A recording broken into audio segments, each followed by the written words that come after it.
नमस्कार दोस्तों, आप सभी का कहानी किस्से चैनल पर हार्दिक स्वागत है। आज इस वीडियो में मैं आपको एक कहानी सुना रही हूँ। ये कहानी एक सच्ची कहानी है। इस कहानी का शीर्षक है भाग्य और लक्ष्मी।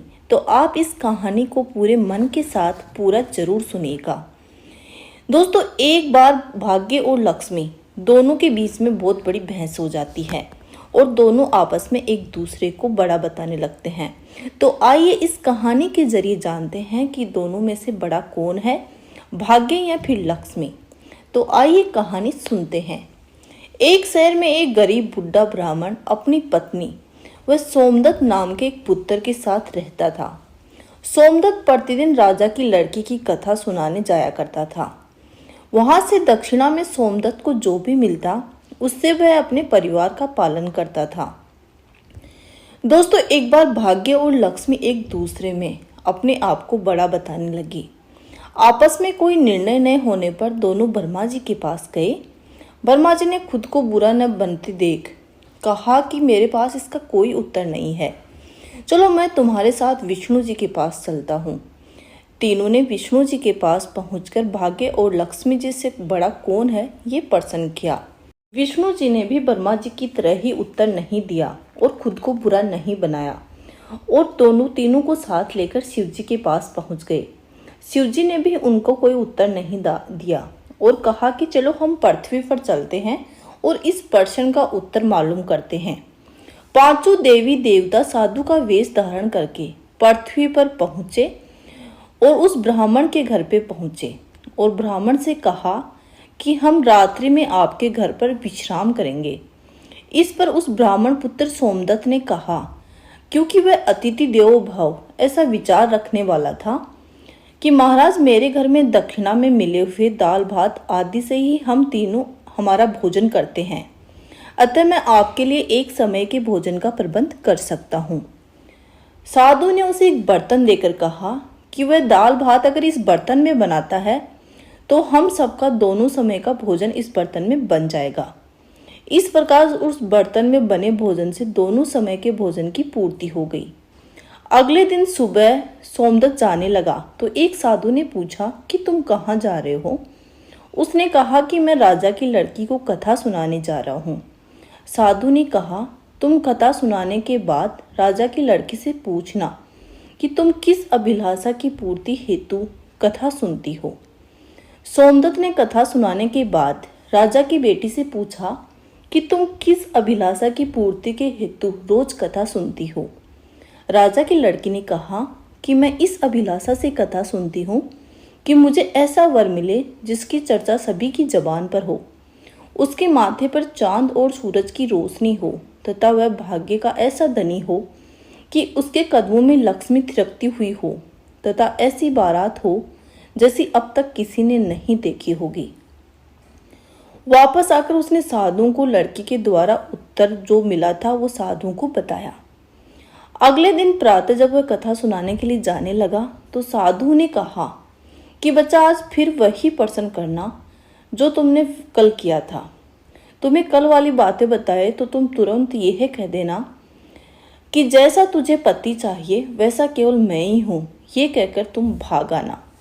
सोमदत्त ने कहा कि साधु महाराज, कहाँ मैं एक गरीब ब्राह्मण जिसके घर उसकी दी हुई दक्षिणा पर चलता है और कहाँ वो एक राजा की पुत्री।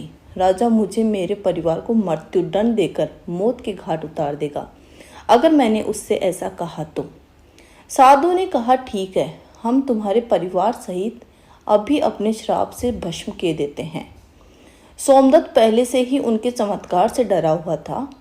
उसने सोचा कि राजा के बाद में तो मृत्युदंड देगा ही, ये तो अभी अपने श्राप से सबको भस्म कर देंगे। अतः साधुओं को आश्वासन देकर वह कथा सुनाने के लिए चला गया। कथा सुनाने के बाद सोमदत्त ने कहा कि कल वाले प्रश्न के अनुसार तुम्हें जैसा वर चाहिए वैसा वर तो मैं ही हूँ। ऐसा कहकर वह वहां से भाग आया। राजा की पुत्री को एकदम बहुत ही आघात पहुंचा। उसने दासी के द्वारा अपने पिताजी को बुलाकर सब बात बताई। राजा ने उसको विश्वास दिलाया कि वह उस उद्दंड ब्राह्मण को इसकी सजा जरूर देंगे। राजा ने तुरंत अपने मंत्रियों से विचार विमर्श किया। एक वरिष्ठ मंत्री ने कहा कि उसने तो अपराध तो ऐसा किया है कि उसे फांसी दी जानी चाहिए, परंतु वह एक ब्राह्मण है, उसे फांसी देने पर एक ब्रह्म हत्या का पाप लगेगा। कुछ ऐसा किया जाए कि वह दंडित भी हो और ब्रह्म हत्या का पाप भी न लगे। काफी विचार विमर्श के बाद तय हुआ कि शादी का निमंत्रण पत्र कुछ शर्तों के साथ भिजवाया जाए। राजा ने शर्तों वाला निमंत्रण पत्र लिखवाकर हलकारे के हाथ सोमदत्त के पिताजी के पास भेजा। उधर सोमदत्त ने घर पहुंचकर साधु को बताया कि आपके कहे अनुसार वह राजकन्या उस पर बहुत क्रोधित हो गई थी। अब शीघ्र ही उसे फांसी का संदेश पहुंचने वाला है। कुछ समय के बाद हलकारा निमंत्रण पत्र लेकर पहुंच गया। साधु ने हलकारे को सम्मान सहित बिठाकर सोमदत्त को निमंत्रण पत्र पढ़कर सुनाने के लिए कहा। यह पत्र इस प्रकार था कि हे ब्राह्मण पुत्र, हमें तुम्हारा शादी का प्रस्ताव मंजूर है, परंतु साथ साथ हमारी कुछ शर्तें भी हैं। तुम्हारे द्वारा सभी शर्तें पूरी करने पर हम अपने लड़की की शादी तुम्हारे साथ कर देंगे। शर्तें पूरी न होने पर तुम्हें तुम्हारे परिवार सहित फांसी दी जाएगी।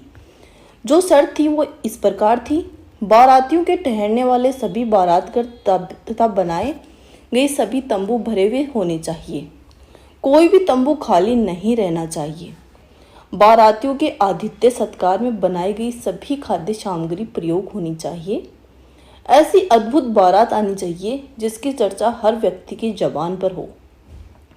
बारात आने पर यदि कोई शर्त अधूरी होगी तो बारात में आने वाले सभी बारातियों को फांसी दे दी जाएगी। पत्थर फटकर सोमदत्त डर से कांपने लगा। साधु ने कहा कि तुम डरो नहीं, हलकारे को भोजन खिलाकर पत्थर पर का उत्तर देकर विदा करो। पत्थर में लिखो कि आप शादी की तैयारी करें, हम उस दिन बारात लेकर आ रहे हैं। हलकारे को भोजन में दाल भात परोसा गया। हलकारे की थाली में वह 36 प्रकार का भोजन बन गया। विदाई में साधु ने उसे मुट्ठी भर धुनी की राख व पत्थर देकर विदा किया। बाहर आकर हलकारे ने देखा तो वह राख नहीं बल्कि हीरे मोती हैं। वह बहुत ही खुश हुआ। ब्राह्मण पुत्र का ये उत्तर सुना तो राजा ने विचार किया कि वह गरीब ब्राह्मण किसके भरोसे ऐसा कर रहा है। क्या कोई दुश्मन राजा उसका साथ दे रहा है? यही सोचकर राजा ने शहर के तमाम बारात घर सजवा दिए, अनेक तंबू लगवा दिए। राजा को विश्वास था कि अधिक आदमी न आने के कारण वह शर्त हार जाएगा।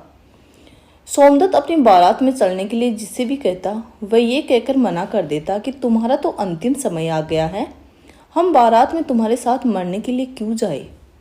ऐसी बातें सुनकर वह बहुत ही परेशान था।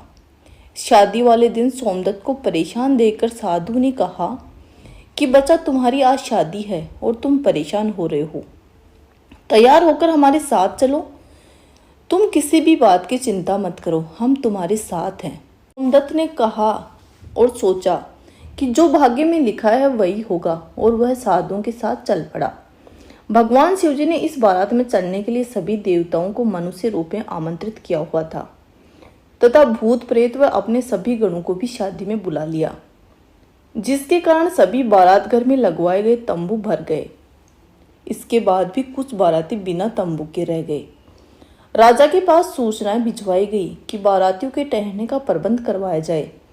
सूचना मिलने पर राजा ने विचार किया कि कहाँ से इतने बाराती आ गए, चलकर देखना चाहिए। राजा तुरंत वहां पहुंचे। राजा को आया देखकर शिवजी ने शुक्र व शनि जी को बच्चे के रूप में बनाकर भूख का कारण रुला दिया। राजा ने दोनों बच्चों को रोते देखकर पूछा कि तुम बच्चे लोग क्यों रो रहे हो। साधु बने शिवजी ने कहा कि हमें भूख लगी है। राजा ने उन बच्चों को खाना खिलाने के लिए भेज दिया। कुछ समय बाद राजा के कर्मचारियों ने आकर बताया कि महाराज, वे दोनों बच्चे सारा का सारा भोजन खा गए हैं, फिर भी भूख भूख चिल्ला रहे हैं। ऐसा सुनकर राजा बहुत परेशान हुए। उन्होंने अपना घमंड त्याग कर साधुओं के सामने नतमस्तक होकर कहा, महाराज, अब मेरी लाज आपके हाथ में है। साधु ने कहा, कोई बात नहीं, सब कुछ ठीक हो जाएगा, तुम घर आकर बारात की आगमनी की तैयारी करो। राजा ने शहर को बहुत ही सुंदर ढंग से सजवाया था। जगह जगह झालरों से पूरा शहर एक दुल्हन की तरह सजाया गया। सोमदत्त की शादी की पोशाक में एक राजकुमार की तरह बहुत ही सुंदर दिख रहा था। शाम के समय उसे एक सुंदर रथ में बिठाया गया। रथ के आगे अनेक प्रकार के बैंड बाजे, नफिरी वाले ढोल नगाड़े, मधुर तान झूमते हुए चल रहे थे। दूल्हे के मस्तक पर सेहरे को चांद और सूरज के साथ सजाया गया। बाराती हाथों में नोट लेकर एक दूसरे पर न्यौछावर कर इधर उधर उड़ा रहे थे। बारात के इस विहंगम दृश्य को देखकर आपस में लोग कहने लगे कि एक गरीब ब्राह्मण का भाग्य तो देखो। उसके मस्तक में सेहरे के चांद सूरज के चारों तरफ इस प्रकार लक्ष्मी उड़ाया जा रहा था मानो किसी बहुत बड़े राजा की बारात निकल रही हो। ऐसी बारात हमने कभी जीवन में नहीं देखी और न आगे देखने की उम्मीद है। ये भाग्य का बहुत ही बड़ा धनी है। पब्लिक की इस प्रकार की बातों को सुनकर ब्रह्मा जी, विष्णु जी तथा शिव जी ने भाग्य व लक्ष्मी से कहा कि देखो तुम्हारे प्रश्न का उत्तर पब्लिक दे रही है। अतः दोस्तों, मनुष्य को फल की इच्छा न करते हुए कर्म हमेशा करते रहना चाहिए। मनुष्य को समय से पहले और भाग्य से अधिक कुछ नहीं मिलता, इसलिए हमेशा अपने समय का इंतजार करना चाहिए। बोलो लक्ष्मी माता की जय। दोस्तों, अगर आपको मेरी कहानी पसंद आई हो तो मेरे वीडियो को लाइक, शेयर और सब्सक्राइब जरूर करें तथा आगे भी मेरी स्टोरी ऐसे ही सुनते रहिए। धन्यवाद।